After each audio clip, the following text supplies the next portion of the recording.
Relaxe e escute. Muito antes dos deuses da Grécia receberem nomes, antes dos mitos serem cantados em mármore e templo, existiu um rei cujo medo moldou a primeira grande história da humanidade. Seu nome era Gilgamesh, e ele tinha tudo menos paz. Gilgamesh governava Uruk, uma cidade de muros imensos, tão altos que pareciam desafiar o próprio céu. Ele era 2/3 divino, 1/3 humano, forte como nenhum outro, belo e invencível em batalha, mas seu poder não trouxe sabedoria. Trouxe excesso. Gilgamesh dominava sem medida, tomava sem pedir, impunha sua vontade como se fosse lei dos deuses. E o povo de Uruk clamou. Os deuses ouviram. Para conter Gilgamesh, não criaram um inimigo comum. Criaram um espelho. Do barro da terra moldaram Enkidu, selvagem, coberto de pelos, vivendo entre os animais, livre das cidades e das leis. Ele corria com as feras, bebia nos rios, não conhecia nomes nem destino. Era força sem ego, natureza sem ambição. Quando Enkidu foi levado à cidade, algo se quebrou. Ele aprendeu o mundo dos homens.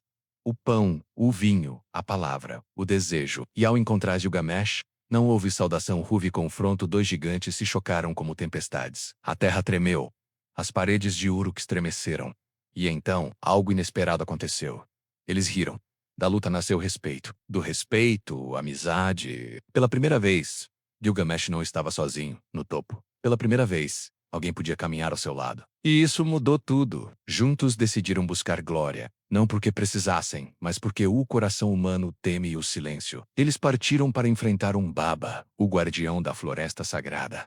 Sabiam que os deuses desaprovavam. Mesmo assim, foram... Porque os homens sempre caminham onde não devem. Venceram. E com a vitória veio o erro. Os deuses observaram em silêncio. Depois veio Ishtar, deusa do amor e da guerra. Ela desejou Gilgamesh. Ele recusou. Lembrou de todos que ela havia destruído. Humilhada, Ishtar enviou o touro celestial para punir Uruk. Então Gilgamesh e Enkidu o mataram. Foi aí que o preço foi cobrado. Os deuses decidiram que um deles deveria morrer. E não foi o rei. Foi Enkidu. A morte não veio de repente. Veio lenta. Cruel. Enkidu definhou. Amaldiçoou o dia em que deixou a floresta. Amaldiçoou a civilização. Depois, compreendeu e aceitou. Quando Enkidu morreu, algo morreu junto com ele. A ilusão de Gilgamesh, diante do corpo do amigo, o rei invencível chorou como uma criança. Rasgou as vestes, negou o trono, negou os deuses. Pela primeira vez, sentiu o que nenhum poder consegue afastar. O medo da morte. E foi nesse instante, não quando venceu monstros, nem quando ergueu muralhas, que a verdadeira jornada de Gilgamesh começou. Não por glória, não por fama, mas para descobrir se existe algo, qualquer coisa, que salve o homem do fim. Depois da morte de Enkidu, Uruk tornou-se um lugar estranho para Gilgamesh. As muralhas que antes simbolizavam poder agora pareciam prisões. Os corredores do palácio ecoavam ausência. O rei que havia enfrentado monstros não conseguia mais enfrentar o silêncio. Onde antes havia orgulho, agora havia medo. Medo de que o corpo do amigo apodrecesse, e que o dele um dia fizesse o mesmo. Gilgamesh deixou o trono, vestiu peles, abandonou o conforto. Partiu sem exército, sem escolta, sem destino claro. Ele buscava Utnapishtim, o único homem a quem os deuses haviam concedido a imortalidade. Se alguém conhecia o segredo da vida eterna, era ele. A jornada foi longa e hostil. Gilgamesh atravessou desertos onde o sol queimava sem piedade. Montanhas onde o vento cortava como lâmina. Dormiu pouco. Comeu mal. O corpo, antes invencível, começou a sentir o peso da fadiga. Pela primeira vez, o rei experimentava seus limites. Quando chegou às montanhas de Machu, encontrou guardiões antigos, criaturas que vigiavam a passagem do sol. Seus olhos eram terríveis, seu olhar atravessava a carne. Eles perguntaram por que um homem vivo ousava seguir um caminho reservado aos deuses. Gilgamesh respondeu com honestidade. Ele temia morrer. Os guardiões permitiram sua passagem. Gilgamesh entrou então num túnel profundo onde não havia luz. Caminhou por horas que pareceram dias. O tempo perdeu sentido. A escuridão engolia pensamentos, memórias, certezas. Cada passo ecoava como se o mundo estivesse vazio. Quando finalmente emergiu, encontrou algo inesperado. Um jardim divino, árvores de pedras preciosas, folhas que brilhavam como estrelas, frutos que não apodreciam. Era belo. Era silencioso. Mas Gilgamesh não se deteve. A beleza não curava seu medo. Ele seguiu adiante até encontrar Siduri, a taberneira dos deuses, guardiã da margem do mundo. Ela o olhou com compaixão. Siduri reconheceu naquele homem algo que já havia visto antes, um mortal em fuga do inevitável. Ela tentou dissuadi-lo. Disse que os deuses reservaram a imortalidade para si. Disse que a vida humana é breve. E que sua beleza está exatamente nisso. Comer, beber, amar, vestir-se bem, cuidar de quem se ama. Isso, segundo ela, era o máximo que um homem poderia esperar. Mas Gilgamesh não ouviu. O medo era mais forte que a sabedoria. Siduri, então, o enviou a Urshanabi, o barqueiro. Juntos, atravessaram as águas da morte. Um mar que nenhum ser vivo podia tocar sem perecer. Cada remada era um risco, cada erro, o fim. Quando finalmente chegaram à outra margem, Gilgamesh estava exausto. Não apenas no corpo, mas na alma. Ali ao fim do mundo estava Utnapishtim. E Gilgamesh, o rei que buscava vencer a morte, finalmente encontrou alguém que já havia passado por ela. Utnapishtim observou Gilgamesh em silêncio. Seus olhos carregavam algo que nenhum rei possuía: o peso de ter vivido tempo demais. Quando falou, sua voz não tinha orgulho, tinha distância. Ele perguntou ao rei por que um homem tão forte parecia tão cansado.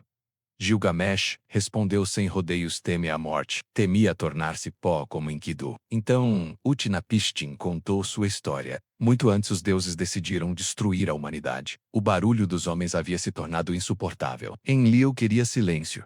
Apenas Yahu, o sábio, teve compaixão. Em segredo, advertiu Utnapishtim. Mandou que construísse um grande barco, selasse suas portas e levasse consigo sementes de toda a vida. Quando o dilúvio veio, o mundo desapareceu sob as águas.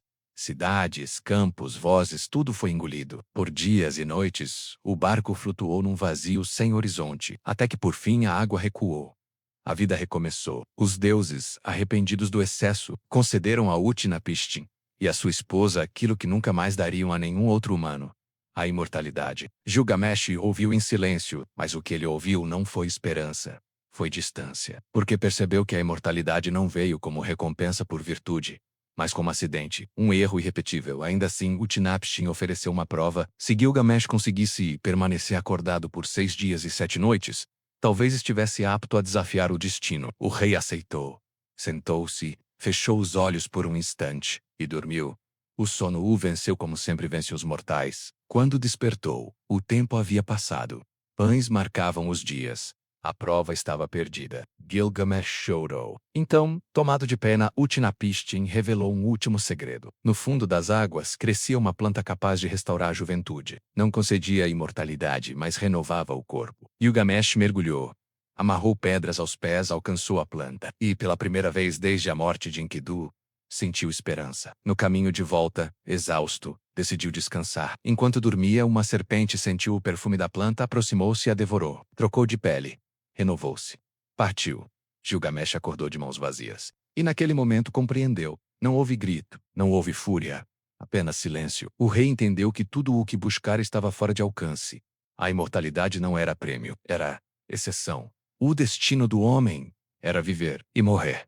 Gilgamesh voltou a Uruk diferente. Olhou suas muralhas não como desafio à morte, mas como testemunho da vida. Chamou o barqueiro e disse: observe, isto é o que os homens deixam. Pedra sobre pedra, palavra sobre palavra. Essa foi sua resposta ao fim. Não vencer a morte, mas deixar algo que sobreviva a ela.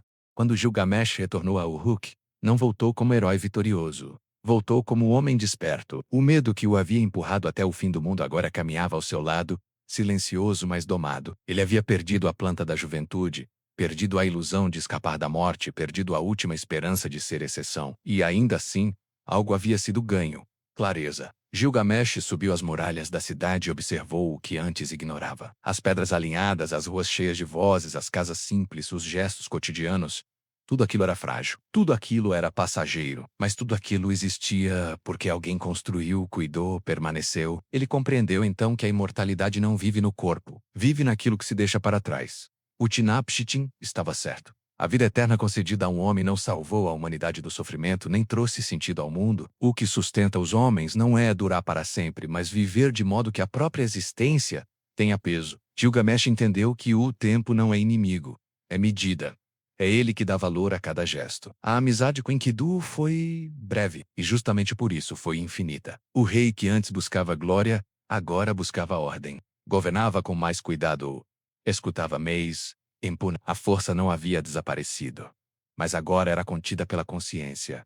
Gilgamesh não deixou de ser grande, tornou-se humano, e essa é a grande virada da história. A primeira epopeia da humanidade não termina com vitória sobre monstros, nem com a conquista do céu. Termina com a aceitação, com o entendimento de que morrer não é fracasso, é condição, que o medo do fim pode nos roubar a vida antes mesmo que ela acabe, e que a resposta não está em fugir do destino, mas em preenchê-lo. Gilgamesh não venceu a morte, mas venceu o pânico diante dela. Ele deixou muros, deixou leis, deixou uma cidade, mas deixou acima de tudo uma história. Uma história que atravessou milênios, gravada em tábuas de argila, repetida por vozes que nunca o conheceram, mas se reconheceram nele. Porque todo homem cedo ou tarde olha para o fim e pergunta: é só isso? E a história de Gilgamesh responde, em silêncio calmo: não, é o que você faz antes. Relaxe, respire fundo. O tempo passa para todos.